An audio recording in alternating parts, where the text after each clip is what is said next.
ओम नमो भगवते वासुदेवाय। श्रद्धालु भक्तों, श्रीमद् भागवत महापुराण के दशम स्कंद के उत्तरार्ध के 59वां अध्याय के अंतर्गत भौमासुर का उद्धार और 16,100 राजकन्याओं के साथ भगवान का विवाह का प्रस्तुतिकरण करूंगा। इसके पूर्व जहां तक आप कथा श्रवण कर चुके हैं उसके आगे का प्रस्तुतिकरण करता हूं। पृथ्वी देवी ने स्तुति करते हुए कहा, परमात्मन आप ही पुरुष हैं और समस्त कारणों के भी परम कारण हैं। आप स्वयं पूर्ण ज्ञान स्वरूप हैं। मैं आपको नमस्कार करती हूँ। आप स्वयं तो हैं जन्म रहित, परंतु इस जगत के जन्मदाता आप ही हैं। आप ही अनंत शक्तियों के आश्रय ब्रह्म हैं। जगत का जो कुछ भी कार्य कारण में रूप है, जितने भी प्राणी या अप्राणी हैं, सब आपके ही स्वरूप हैं। परमात्मन आपके चरणों में मेरे बार बार नमस्कार है। प्रभु, जब आप जगत की रचना करना चाहते हैं तब उत्कट रजोगुण को, और जब इसका प्रलय करना चाहते हैं तब तमोगुण को, तथा जब इसका पालन करना चाहते हैं तब सत्वगुण को स्वीकार करते हैं। परंतु यह सब करने पर भी आप इन गुणों से ढकते नहीं, लिप्त नहीं होते। जगतपते, आप स्वयं ही प्रकृति, पुरुष और दोनों के संयोग वियोग के हेतु काल हैं तथा उन तीनों से परे भी हैं।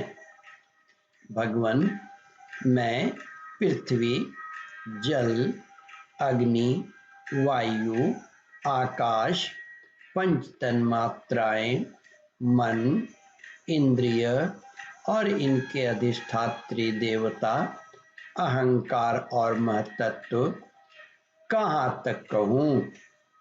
यह संपूर्ण चराचर जगत आपके अद्वितीय स्वरूप में ब्रह्म के कारण ही पृथक प्रतीत हो रहे हैं।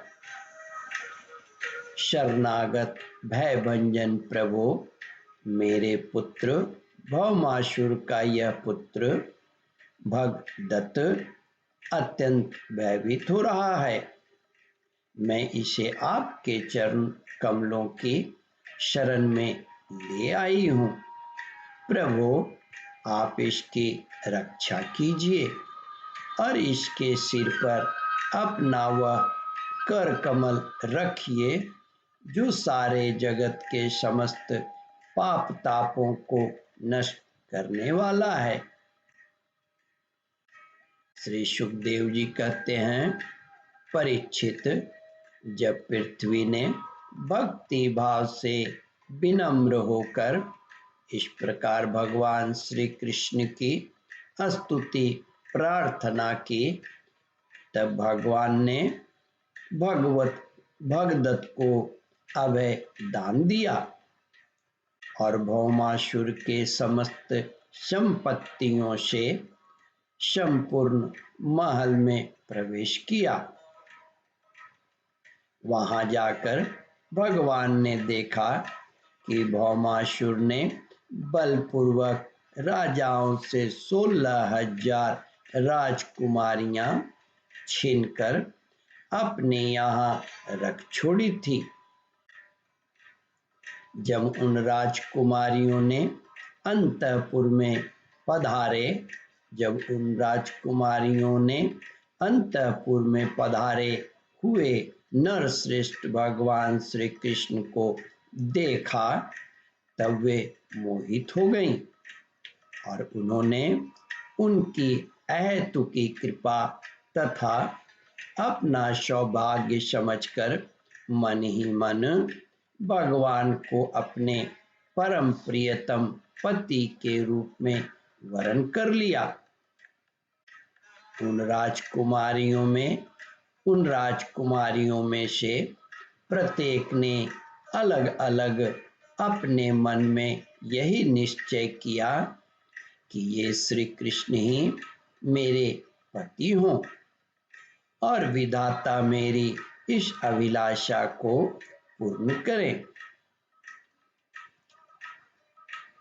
इस प्रकार उन्होंने प्रेम भाव से अपना हृदय भगवान के प्रति निछावर कर दिया। तब भगवान श्री कृष्ण ने उन राजकुमारियों को सुंदर सुंदर निर्मल वस्त्रभूषण उन कुमारियों को सुंदर सुंदर निर्मल वस्त्राभूषण पहनाकर पालकियों से द्वारका भेज दिया और उनके साथ ही बहुत से खजाने, रथ, घोड़े तथा अतुल संपत्ति भी भेजी। ऐरावत के वंश में उत्पन्न हुए अत्यंत वेगवान चार दांतों वाले सफेद रंग के 64 हाथी भी भगवान ने द्वारका भेजे। ओम परमात्मने नमः। श्रद्धालु भक्तों, इस कथा को ध्यान पूर्वक श्रवण मनन और इसका चिंतन करें। इस कथामृत का रसास्वादन अपने बंधु बांधवों को भी करावे। इस वीडियो को शेयर और सब्सक्राइब करें। ओम परमात्मने नमः।